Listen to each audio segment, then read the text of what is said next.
الحمد لله رب العالمين حمدا يوافي نعمه ويكافئ مزيده. يا ربنا لك الحمد كما ينبغي لجلال وجهك ولعظيم سلطانك. اللهم فصل وسلم وزد وبارك على سيدنا محمد وعلى آله وصحبه أجمعين. خوشكو براي إيمان دارم، السلام عليكم ورحمة الله وبركاته. للرجانجي بيروز مباركين كأيام ذي الحجة نوميني حاجيان أو الرجاني كوا كارو كردو خير وشاك ويحسان تيايا لتواوي الرجكاني سال خير ترو باش ترو شاك ترى إنسان زيادة نزيكاتو الأخوة دعاتيا جيرايا ولو قرن ترو باش ترو شاك ترو قورة تر أو يكوابر الروي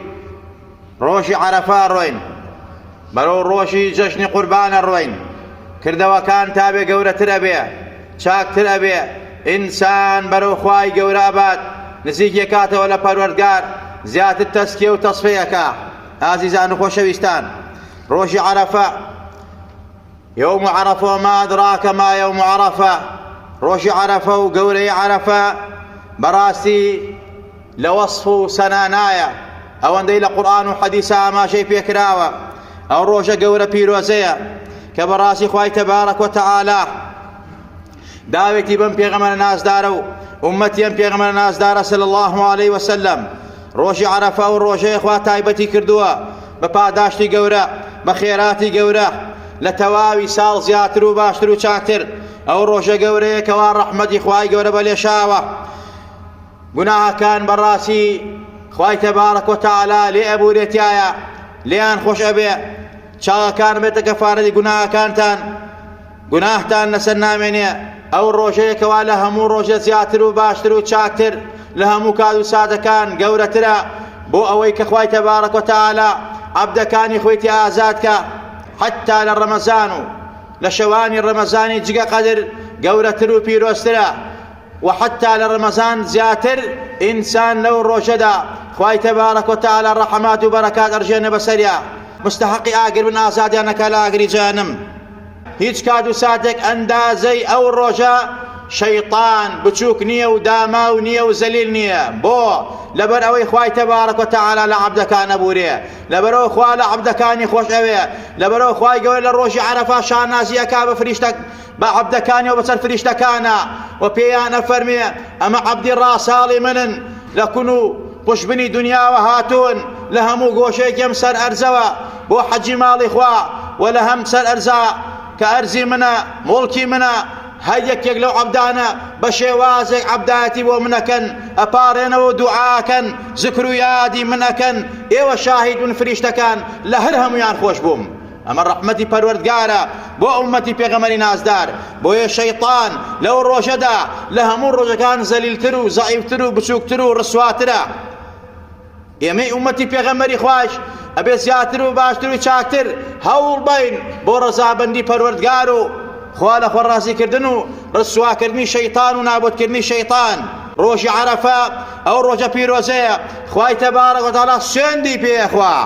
أقر روشة قورة نبي روشة مبارك نبي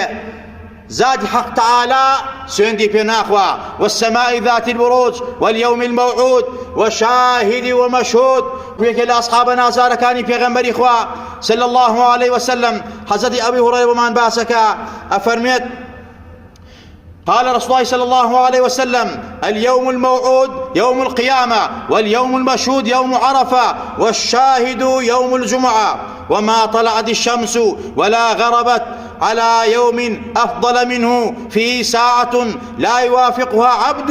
مؤمن يدعو الله بخير إلا استجاب الله له ولا يستعيذ من شيء إلا عاذه الله منه. رواه الترمذي. پیغمبری خواه فرمی روشی موعود روشی یوم قیامه و یوم المشهود روشی عرفه الشاهد روشی جمعه مبارک و پیروزه که ابی جشن مسلمانانا هیچ روشی نیه کە خۆر بەسەریا هەڵبێ و خۆر بەسەریا ئاوا بێ، پیرۆستر و چاکتر بێ، گەورەتر بێ لە ڕۆژی عەرەفە. سەعات و کاتێکی تایە هەر عەبدێک دوعای تیا بکە، داوای لێخۆشبوونی تیا بکە، داوای شیفای تیا بکە، داوای دنیا و مافی دنیای تیا بکە. خوای تەبارەک و تەعالا دڵی ناشکێنێ ئەگەر مەرجی دوعای تیا بێ، موافقی ئەو کات و ساتە بێ، فریشتە ئامینی بۆ بکە، دوعاکەی گیرا بێ و پەنا بگرێ بەخوا لەو کات و سات و ساتە لە هەر شتێک لە هەر بەڵاوە بایە خوا پەنای ئەدا لەبەر ئەوە کات و ساتە کاتی استیجابەی دوعایە و کاتی ڕەحەماتی پەروەردگارە، کاتی نفحاتە. ئازیزان و خۆشەویستان، و هەروها خوای تەبارەک و تەعالا کە ئەفەرمێ والشەفعی والوەتر لە سوورەتی فەجرا، ئیبن عەباس ئەفەرمێ الشەفع یەوم الأضحى، شەفعەکە خوا سوێندی پێخوا ڕۆژی جەژنی قوربانە کە دەیەم ڕۆژی ئەیامی ذی الحیجەکە، والوەتر و هەروەها ڕۆژی عەرەفەکە کە ڕۆژی پێش جەژنی قوربانە. ئەم کات و ساتانە ئەگەر پیرۆز و گەورە مبارەک نەبن خوا سوێندیان پێ ناخوا. ڕۆژی عەرەفە زانن چییە؟ ئەو ڕۆژەیەکەوە ئەو ڕۆژە مبارەکەیە کە خوای تەبارەک و تەعالا ئەم دینەی خۆی تیا تەواو کرد. جوولەکەیەک لە خزمەتی حەزەتی عومەری کوڕی خەتابە ڕەزا و ڕەحمەتی خوای لەسەر بێ، اليوم أكملت لكم دينكم وأتممت عليكم نعمتي ورضيت لكم الإسلام دينا. تاخر آيات كان ئەم ئاەتەی خوێندەوە وتی ئەم ئاەتە ئەگەر بۆ ئێمە بەهاتاتە خوارۆ ئەو ڕۆژ و کات و ساتەمان ئەکرد بە جەژن و خۆشی و شادی. حەزەتی عومەر ڕەزا و ڕەحمەتی خوای لەسەر بێ فەرمی من بیرمە ئەو ئاەتە کەی دابەزی، چ ڕۆژێ و چ سەعاتێ؟ فەرمی ڕۆژی جومعە بوو، لە ئەرزی حەرەما بوو، لە حەجەت الوداع بوو، بۆ پێغەمبەری ناسدار دابەزی. ئێمەش ئەو ڕۆژە کە جومعەیە جەژنمانە. ئەو ئاەتە زۆر گەورە و پیرۆزە کە ئاماژەیە بەوەی کەوا ئیتر دینی ئیسلام تەواو بوو بۆ پێغەمبەری خوا صلی الله علیه وسلم، تەکمیلە کرا، ئیتر لە مەولا ئاەتدا نابەزێتە خوارەوە، ئەحکام تەواو بوو، سەوابی تەواو بوو. ئەمەیە بۆ پێغەمبەری خوا صلی الله علیه وسلم هاتووە دەستی پێوە بگرن با گومڕانە بن سەرتان لێ نەشاوێ. ئەمە ڕۆژی عەرەفەی مبارەک بوو. ڕۆژی عەرەفە ئەو ڕۆژە پیرۆزەیە. پێغەمبەری خوا فەرمێ صلی الله علیه وسلم صيام يوم عرفة أحتسب على الله أن يكفر السنة التي قبله والسنة التي بعده. رواه مسلم. پێغەمبەری خوا من ڕۆژی عەرەفە ئەوەندە گەورەیە، ئەوەندە پیرۆزە، ئەو ڕۆژە هەر کەسێک تایە بە ڕۆژە و بتوانێ بە ڕۆژوو بێ ئەبێتە کەفارە و داشکاندی گوناهەکانی ساڵێکی ڕابردووی و ساڵێکی داهاتووی. تەمەن گوناحی سەغیرە، گوناحێکەوە حەقوڵڵا بێ، حەق و ناس نەبێ، خۆمان نەخەڵەتێنین، حەق و ناس بە بیدەینەوە تا نەیدەیتەوە خوا لێ خۆش نابێ. ئاگادار بین. یەومی عەرەفە وما أدراك ما يوم عرفة، أو الروجة كدعاء جيرايا، روج قبولوني دعايا أو تا پیغمبری خواه فرمی صلی الله علیه وسلم خیر الدعاء دعاء يوم عرفة وخير ما قلت أنا والنبيون من قبلي لا إله إلا الله وحده لا شريك له له الملك وله الحمد وهو على كل شيء قدير. پێغەمبەر فەرمێت باشترین دوعا، گەورەترین دوعا، چاکترین دوعا دوعای ڕۆژی عەرەفەیە، لە یادی مەکەن، فرامۆش مەبن، کات و ساتی دوعایە. پێغەمبەر فەرمێ صلی الله علیه وسلم باشترین دوعا دوعای ڕۆژی عەرەفەیە و باشترین وشەیە، باشترین سیغەیە، باشترین ڕستەیە کە من و هەموو پێغەمبەرانی پێش من وتبێتمان لەو ڕۆژە و غەیری ئەو ڕۆژەشا بەتایبەت لەو ڕۆژە ذكر لا إله إلا الله وحده لا شريك له له الملك وله الحمد وهو على كل شيء قدير. كأم ذكر زور قوريه بيانيان واراني هر سنة پیغمبر خوايا صلى الله عليه وسلم. پیغمبر فمن هر كسي روجي صجار أم ذكر بكا بيانيان واران للروجكات صجار بكا هيج كسيك هاويني اوي نكردوا وهيج كسيك انداز او بلاي برزنية إلا مقر كسيك وك او ذكري كرد بيت وبهرجك ذكر لوانا وك او وايا يكيك لنا وكاني حزي إسماعيلي كوري حزي إبراهيم عبدو بندبو بي وما زادي كرد بيت چند خيري اقا بم ذكرانا وند خيري اقا و پاداشتي اقا روج عرفة او روج بيروزي عزيزان وخوشويستان. فضيل كوري عياض يكيك لا أولياء كبار وكمل خواهي قورة درجة عاليكا لروج عرفة أقريا أي فأان فرمو قربان بو أقري لم روجا أي فرمو روجك فرصي تمنى لتمن إنسانا لخوشي أنا أقرم لخوشي رحمتي پروردگار أقرم أو همو لي خوش بونو رحماتي دابزان دوا عبد كان بو غافلا بۆ دوورتان گرتووە بۆ ناپارێنەوە بۆ دوعا ناکەن بۆ دەست بەرز ناکەنەوە خوایەکی عەزیم ئەفەرمێ دوعاتان قبوڵەکەم لێتان خۆشە بن بۆ فەرامۆشن فەرمووی لە خۆشییان ئاگریم فەرمووی ڕەحمەتی پەروەردگار لەم ڕۆژەدا ئازان وەکو چی وایە وەکو کەسێک بڕات داوەی شەشێکی درهەمێک لە پیاوێ بکە ئایا ڕەدیەکاتەوە یا ڕەدی ناکاتەوە وتیان نەخێر ڕەدی ناکاتەوە شەشێکی درهەمێک و فلسێک هیچ قیمەتێکی نییە فەرمووی ڕەحەمات و لێخۆشبوونی پەروەردگار ئالەم ڕۆژە ئاوایە پەروەردگار بەرامبەر عەبدەکانی بەڕاستی ئەوەندە لە عەبدەکانی خۆشە بێ ئەگەر عەبدەکانی ئامادە بن ئامادەی لێخۆشبوون و ئەمانە لای خوا ئەرزشێکی نییە خوا بە ڕەحمە خوا بە لوتفە خوای گەورە لە ڕەحمەتی کەم نابێتەوە کاتێ لە عەبدەکانی خۆشەوی و ڕەحمیان پێکات ڕەحمەتی خوا بەلێشاوە ئینە ڕەحمەتی وەسیعەت کولە شەیء بۆیە ئاگادار بن ئەو ڕۆژە ڕۆژێکی مبارەکە سفیانی سەوری ڕەزا و ڕەحمەتی خوای لەسەر بێ لە ڕۆژی و لە بەرە بەیانی عەرەفەدا لەسەر چۆک دانیشتبوو چاوەکانی پڕ بوو لە گریان هاوارێ کردووی فەرموو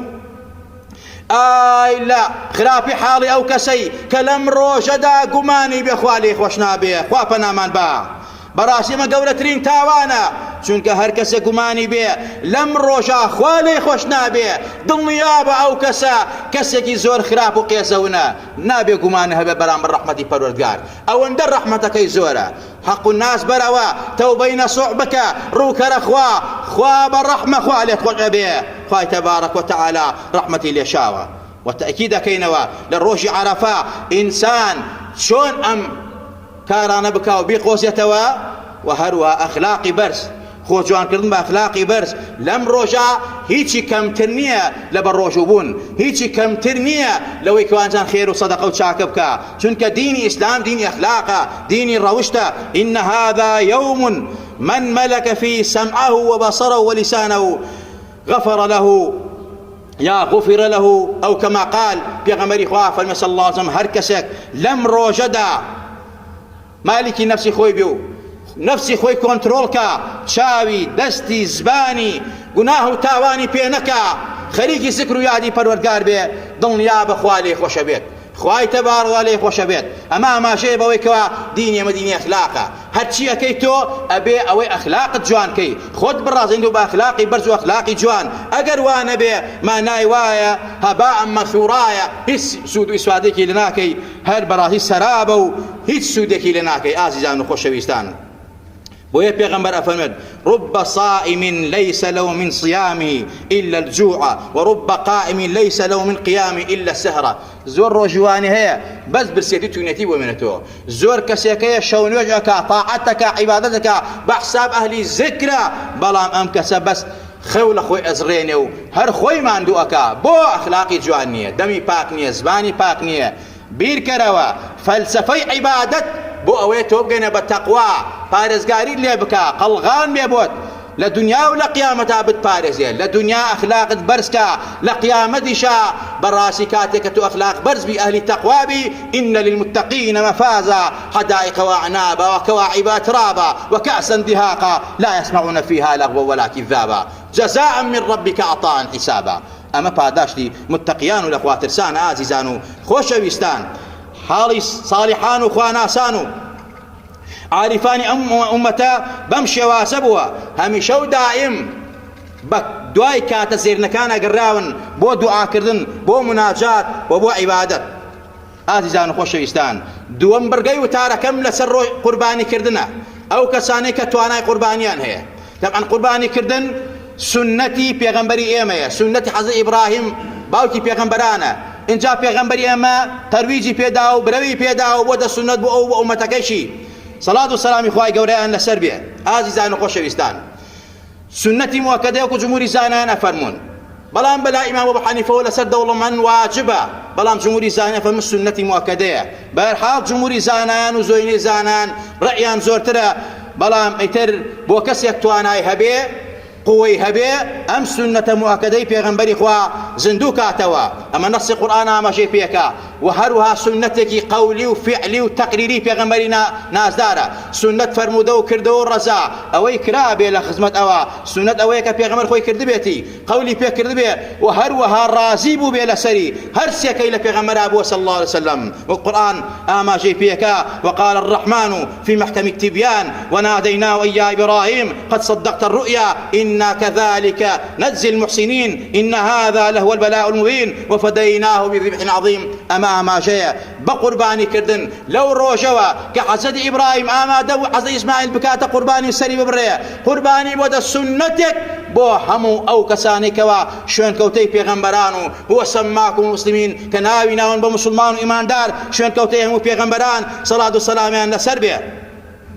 لحديثك إمام عن رواياتي كردوها أصحاب كاني بيغمبري إخوة برسارنا بيغمبري إخوة صلى الله عليه وسلم قالوا يا رسول الله ما هذه الأضاحي أي بيغمبري إخوة أم قرباني أنا تشيء ما يكين بيغمبري ناس دار صلاة والسلام إلى سربيا فرموي سنة أبيكم إبراهيم قالوا ما لنا فيها أما السنة باوكتان بحزن إبراهيم أي يا رسول الله أما أو كذا شخير يجيب ويمتى شبركة تجيتها ويما بيغمبري ناس دار فرمي بكل شعرة حسنة بهمو مويك لو حيواناها يا اتشندين مي بيبا مليون مي بيويا بيك مولوانا إنسان صدق أو شاكيكي بو نسيت قالوا يا رسول الله فالصوفوا يا رسول الله خوري بيغمبري فرمي بلا خوري بلا بهمو يكيك لو خديانا لو موانا تو تشاكيك تبون بكل شعرة من الصوف حسنة بيغمبري نازات تأكيد كدوان أم قرباني كردنا اتر بحيواني قوربي بحيواني بشوك بي لشريعتها ما شي فيه كراوة واشتروا مانقا بو حوض نفرا مروا بزن تنهابونا فريكا لما انتيك نتي أصحابي بيغمبر بوا فرميتي يموكو عائلي حيوانك ما سر بريو قربانك بو يك نفر بوا بلام لخيري قربانك هم عائلك بجدار كردوا آقاما لو نقطبي وكو علماء وزانان رغناك لتوا بيغمبري نازدار او انده قورا باسي قرباني خوا باسي قرباني بوكا لقل نيشا مقارنة كردوا كأفرمت إنا أعطيناك الكوثر فصل لربك وانحر إما كوثر من بتو بخشوا رسول أكرم صلاة والسلام عند سربيه نيشا كبك وهروها بطاقة مبا قرباني بك وأضحية بك أم بيغمر الناس دارا بس لا لبيمان حديبية صدانا وشري كردا قرباني وهمو صالح قرباني أكر قرباني كر بو أخويشي وبو أمتكيشي بو آلو بيتكيشي جاري كان دو حيواني سربري بيغمري خوا فرمي أمي كان بو خوم آلو بيتي محمد طبعا خيركي وهروها يكاني بو خوم وأمتكي خوم كناتو أنا قرباني كلنا فقيران وجاران أما وفاي بيغمبرا توبة وفاتنا برامبر بيغمبري ناس دار صلى الله عليه وسلم واجبي تو برامبر بيغمبرا ويخوش بيه صلواتي لسل بدي دعاء مقام برزي بوكي كاسر خوي مقامي برزة دعاء وسيلة بوكينك أو وسيلة مقام شفاعة بدري بيغمبري ناس دار كهر أدري بيش بلان بيغمبر خوي أفهم دعاء بوكان دعاء وسيلة باع وهي من بيه هركسة دعاء وسيلة بوكا من براسي للروج قيامتك وشفاعتي بوكم وفاء ما بو بيغمبر أويا أم بيغمبر نازارة بقول وفعل قرباني كردوا قل إن صلاتي ونسكي ومحياي ومماتي لله رب العالمين لا شريك له وبذلك أمرت وأنا أول المسلمين قرآن ماشي فيك خوالا قال نيشا قوري نيشا قرباني باسكات بوي هركس يتوانا هي باكم ترخم نبي قرباني بكا بيغمبري ناس دافع قال ضحى النبي بكبشين أملحين أقرنني ذبحهما بيدي وسمى وكبر ووضع رجله على صفاحهما بيغمبري خوا حيوانك دو حيواني سر بريو قام عشان فيكر براسي بدستي خوي سري بري دو حيواني شاغ داري تشاو رشي بوشوا هذاك القرآن حديث اماجي فيكراوا خوي بدستي باري خوي سر بري قرباني آدابي هي شرطي خوي هي مرجي خوي هي ان شاء الله لروي ججنا اماشا بواكن زياتر واسو تفصيل بوتارك ندين اجان خوش ويستان كومل آدابي تايبتي هي هركز برساري شرعي هي ما وصاني عيني اقادارك لخو سر بخو اشنكا بو اويكوا قربانيكي راستو دروس به مطابق سنة پیغمبر صلى الله عليه وسلم كحيواني عيبدار نبي كيور نبي شل نبي سرشكاو نبي قاتشكاو نبي نخوش نبي زيبكاوي نبي وهروها دانو جو مشتاني نبرابي قالت تشتك زري لقوش دابك لشرع ما جاي بيكراوه انسان اقاي لو نقطه نبي كقران حديث ما جاب معناك كحيوانك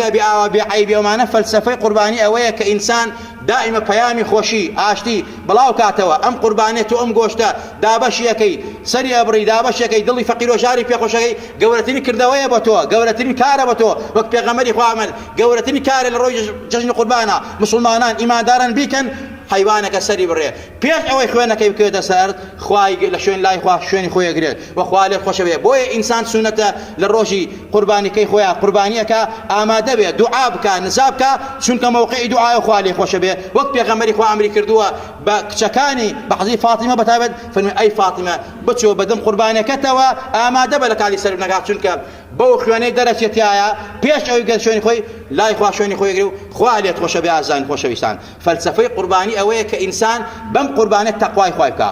خۆی پاکاتەوە بەم قوربانێ خۆی لە خوا نزیکاتەوە و خەڵکی خوا لە خۆی ڕازیکە چونکە دڵی خەڵکی خۆشەکەی دڵی فەقیر و ژارن خۆشەکەی ئەم دڵ خۆشە گەورەترین کار و کردەوەی بۆ تۆ ئازان و خۆشەویستان بەڵام بەشتی پاک بە حیوانی پاک بۆیە ئەو مەرجانە دانراوە بۆیە ئەم ڕۆژ بەڕاستی نەخۆشینێکی کوشندە هەیە نەخۆشینی خوێنبەربوون مسلمانان ئیمانداران ئەوێ ئاگادار بن کە خۆی نازانە حیوان سەر بڕێ یا شوێن و مەکانی ئەوە قەسابخانەیە پاک و بختەیە خەڵکی باشیان تایە خەڵکی مسلمان حیوانەکان بەڕێکبەری سەر بڕن خۆتان لەوێ ئامادە بن بە شێوازی تەندروستی سەر ببڕێت ئامادە بن دوعا بکەن نزا بکەن لەو شوێنە کە حیوانەکە سەر بڕێت بەڕاستی ئەمڕۆ